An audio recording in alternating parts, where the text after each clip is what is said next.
4 de agosto de 2010, todo el mundo habla de Zapatero hablando de mayo de ese año, donde Zapatero gira. El día 4 de agosto cumplía años Zapatero. Y estaba en la Moncloa, su familia estaba en Huelva, en el Parque de Doñana. El día 4 de agosto. Estaba reunido el comité directivo del Banco Central Europeo y un militante de su partido llamado Fernández Ordóñez, mazo en los ambientes de Madrid, era el director del Banco de España. Y Trichet, otro conocido militante socialista francés, era el presidente del Banco Central Europeo. En ese debate que hay en el órgano central del Banco Central Europeo, 4 de agosto de 2010, 4 de agosto de 2010, se acordó enviarle un ultimátum a varios gobiernos europeos, específicamente a dos gobiernos, al español y al italiano.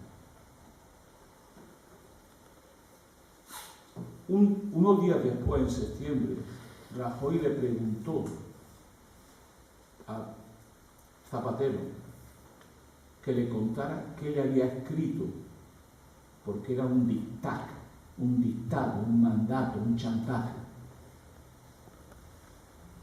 Ese día le cuenta Mazo, Fernández Ordóñez, a Zapatero: mañana te enviamos la carta. Va a ser muy dura, José Luis, va a ser muy dura, pero no hay otra. Esa carta fue casi copia literal de esa carta, se la mandó el director del Banco de Italia, llamado Mario Draghi, que ahora es presidente. Era el que representaba, entre comillas, a Italia. Y Berlusconi, que tiene más cara que espalda, 3 días o 4 filtró la carta a los medios de comunicación. Y aquí en España, un libro de Ernesto de Kaiser y otro de uno que no me acuerdo ahora mismo, catalán, Mariano Guindar, si me acuerdo, Mariano Guindar, hay, si no la carta completa, todo que hace decir que conocemos la carta. En esa carta no se habla para nada del sistema financiero español ni de las cajas de ahorro. En esa carta le dicen a Zapatero: tú ya no pintas nada en la economía española y tienes que hacer este conjunto de reformas, o si no, no compramos bonos, hundimos la economía española y te tienes que ir de este país. Así de simple. Y eso lo aceptó el presidente del gobierno. Y además ha tenido la indignidad, que en algunos sitios sería traición, de no contárselo al soberano, al pueblo español. Esa carta existe. En cualquier país, por esas cosas se fusilaba antes. Era traición al país. Para mí, yo me siento traicionado por ese señor, absolutamente. Y ahí, todo lo que hizo Zapatero después, y está haciendo Rajoy, está ahí. La contrarreforma laboral, el adelgazamiento de la administración, la lucha, la liberalización de los servicios, la liberalización y privatización de la seguridad social, todo está ahí. O sea, un señor elegido con un programa, un banco central europeo le dice lo que tiene que hacer, o si no, arruino tu país, te llevo a la miseria. Ese es el país real que tenemos. Y desde ese momento intervenimos, somos un protectorado. No tenemos los tanques alemanes, ni tenemos la SS, ni la Gestapo, no. Tenemos a lo que podríamos llamar, citando, parafraseando a Clausewitz, la finanza es la continuación de la guerra por otros medios. Y mientras la degradación de la vida pública de este país es de enormes proporciones. y que no ha hecho nada más. Aquello que dijo alguien andaluz, creo que era Felipe, ¿no? O Alfonso Guerra, de que voy a cambiar el país, que lo va a conocer ni la madre que lo parió, es evidente con aceptación. Ni la madre que lo parió va a ser capaz de entender. Ante eso, ante esa situación, no el libro, sino el 15M, el Frente Cívico, Izquierda Unida, miles de personas nos planteamos. Tenemos que ir acortando la pena. Hay alternativas. ¿Y qué es eso de la alternativa?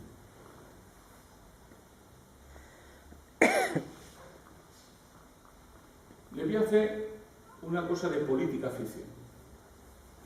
Paco y yo ganamos las próximas elecciones en España. Ministro del Interior Santiago, se lo voy a perder. Paco y yo ganamos las elecciones. ¿Qué haríamos cuando llegáramos al gobierno?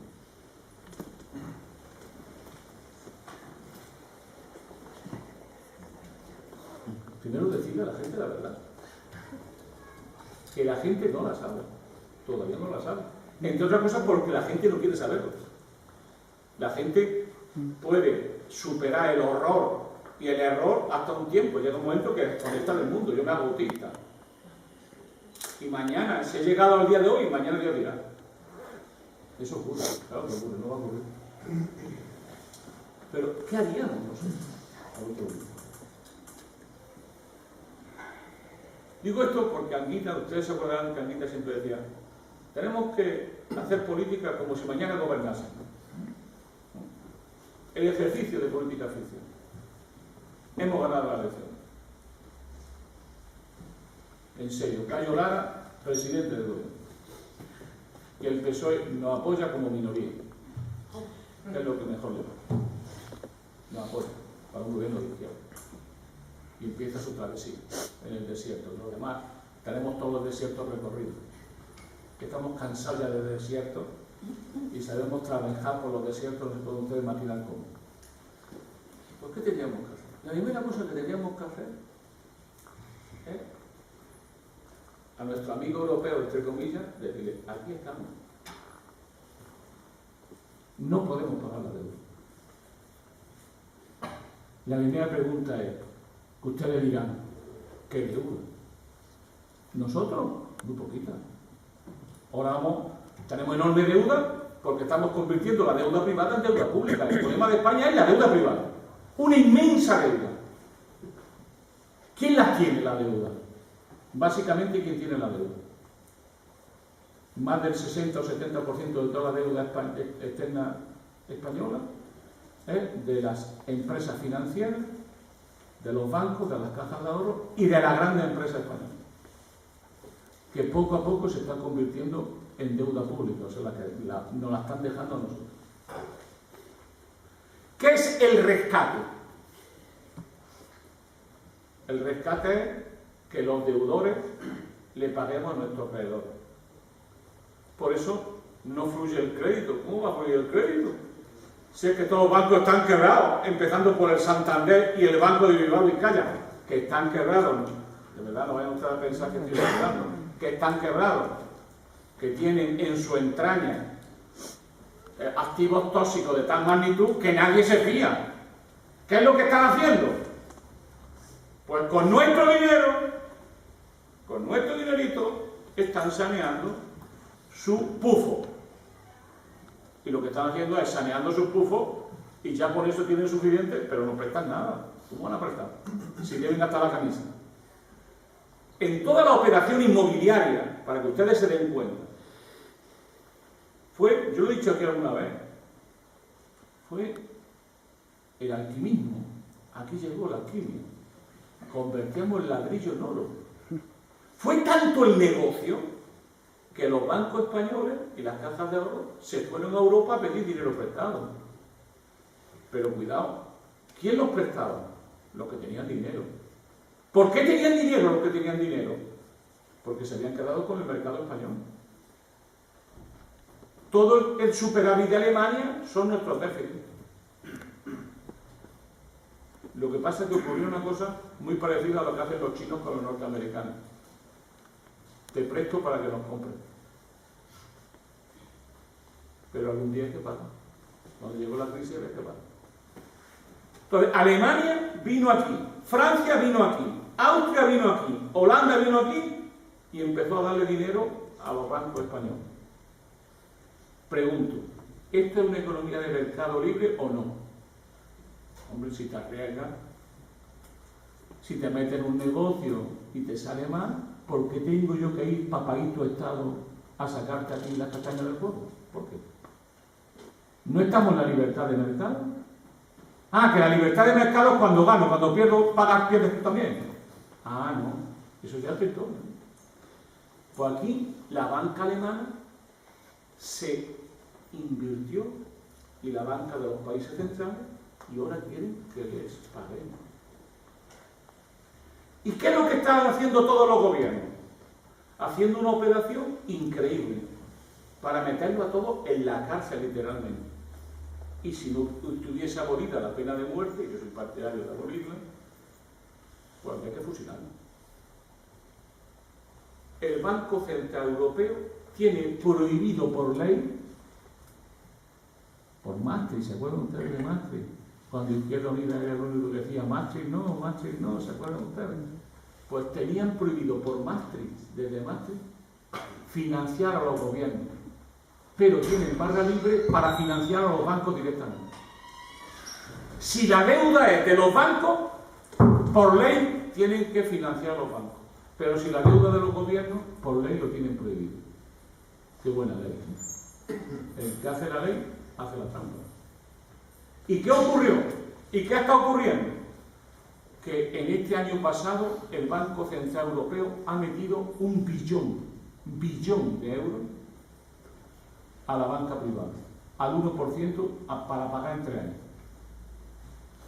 Y la banca privada ha comprado deuda española al 6, al 7, al 5, y simplemente con un ordenador han generado beneficios gigantescos.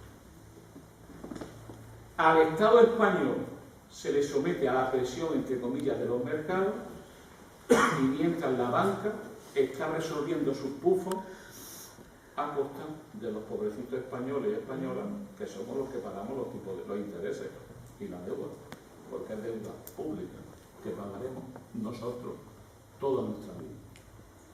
La primera cosa que diremos un gobierno español es tan simple como esto: no podemos pagarle. Queremos la cláusula alemana. Y me dirán ustedes, ¿cuál es la cláusula alemana? Pues lo que ocurrió en 1953, que Alemania consiguió de los países acreedores en la Conferencia de Londres que le condonaran la deuda y la reestructuraran. Ahí empezó el milagro alemán. Nosotros queremos que comience el milagro español. Queremos ser como la alemana. Y por tanto, vamos a decir dos cosas. No pagamos la deuda. Queremos quitar y reestructuración. Y no podemos estar asfixiados por la deuda. La pregunta que ustedes dirán, oye, ¿y qué van a hacer ellos? El que paga manda. Depende. Hay un principio que dicen los bancos, que es demasiado grande para caer. España no podrá ser nunca rescatada, porque debemos tanto, que nadie podrá pagar por nosotros. ¿Me entienden ustedes o no me entienden? Debemos 4 veces el Producto Interior Bruto. Es decir, debemos el 400% del Producto Interior Bruto. Y la deuda externa bruta son 2.300.000 millones de euros. Eso no lo paga nadie. Y todo el mundo sabe que nadie lo va a pagar. Por tanto, somos demasiado grandes para caer. Yo les comentaba a los compañeros antes de que había una cita de Keynes, que no sé si es verdad o es una leyenda urbana, que decía, si tú le debes 10 millones a un banco, tiene un problema, pero si le debes 100, el problema lo tiene el banco. Pues lo que estamos viendo nosotros. España tiene un enorme poder de negociación con los mercados. Que es que España tiene el poder, si no paga, de poner en crisis todo el sistema monetario europeo, el euro y la posibilidad de pagar la deuda. Y eso es lo que significa en serio darle una patada a la mesa, un puñetazo en la mesa. Este país no puede degradarse pagando una deuda e intereses por la deuda que ya están cerca de los 40.000 millones de euros este año, los presupuestos de este año. No es posible pagar así. Pues la primera cosa que hay que hacer es, no podemos pagar la deuda. A, B, hay que reestructurarla, es decir, hay que ver qué pagamos ahora y cuánto pagamos, y luego tienen que hacer ustedes una quita. Es decir, que una parte sustancial, que puede ser la mitad, no la vamos a pagar nunca. Así de simple. Si no, este país no es viable. La segunda cosa que haríamos es relativamente simple también. Es que convocaríamos cortes constituyentes. ¿Quién es el soberano? Yo estoy seguro que si salimos por mi tierra, por Jaén o por Zamora, que son dos capitales pequeñitas, y le preguntamos a la gente quién es el soberano, dirá Su Majestad el Rey. Y tiene que decir, oye, el soberano eres tú, no me jodas. ¿Quién es el soberano? ¿Cómo podemos arreglar todos los enormes desperfectos, todas las enormes violaciones del derecho, de la legalidad, toda la involución jurídica, política de estos últimos 4 o 5 años? ¿Cómo lo vamos a poder hacer? Por ejemplo, si mañana 6 hospitales enormes, extraordinarios, de Madrid, son privatizados y hay una empresa que consigue esa privatización por 30 años, cualquier gobierno que llegue después, ¿cómo cambia eso? Eso es lo que está ocurriendo en este país. Cuando tú privatizas, es que estás vendiendo patrimonio público al sector privado y lo convierte en un negocio. Porque si no, el sector privado no te lo compraría. Nadie va a invertir en algo que no te da nada. La única manera es que haya una legalidad superior que diga que eso es una violación del derecho. Y eso solamente puede ser unas cortes constituyentes. Es decir, que el pueblo defina, como hizo Bolivia, Venezuela, como hizo Argentina, como hicieron tantos países, que con la libertad del pueblo defina qué quiere ser, cómo serlo, cómo hacerlo, qué tipo de empresas públicas, qué tipo de relaciones con Europa, qué tipo de derechos sociales, qué límites tiene la propiedad privada, qué es eso de la función social. Llevamos, desde el año 78, llevamos ya muchísimos años con la Constitución española. Tenemos una gran experiencia constitucional, la más larga de nuestra historia democrática. Aprovechémosla para hacer una nueva Constitución y un nuevo pacto. Y que la democracia en el país se reasiente. Nosotros podríamos y diríamos muchas cosas en esa Constitución. Pero lo importante es que el pueblo, el soberano, defina qué quiere de país, cuál es su proyecto de vida y convertir la nueva Constitución en el programa y el plan de acción de los hombres y mujeres de este país. Y en tercer lugar, y termino, pongo mucho el acento en, no he sido yo el primero que lo he hablado, y os puedo decir que tengo en mi experiencia, la experiencia del norte de África y especialmente de Túnez, de revolución democrática. ¿Por qué?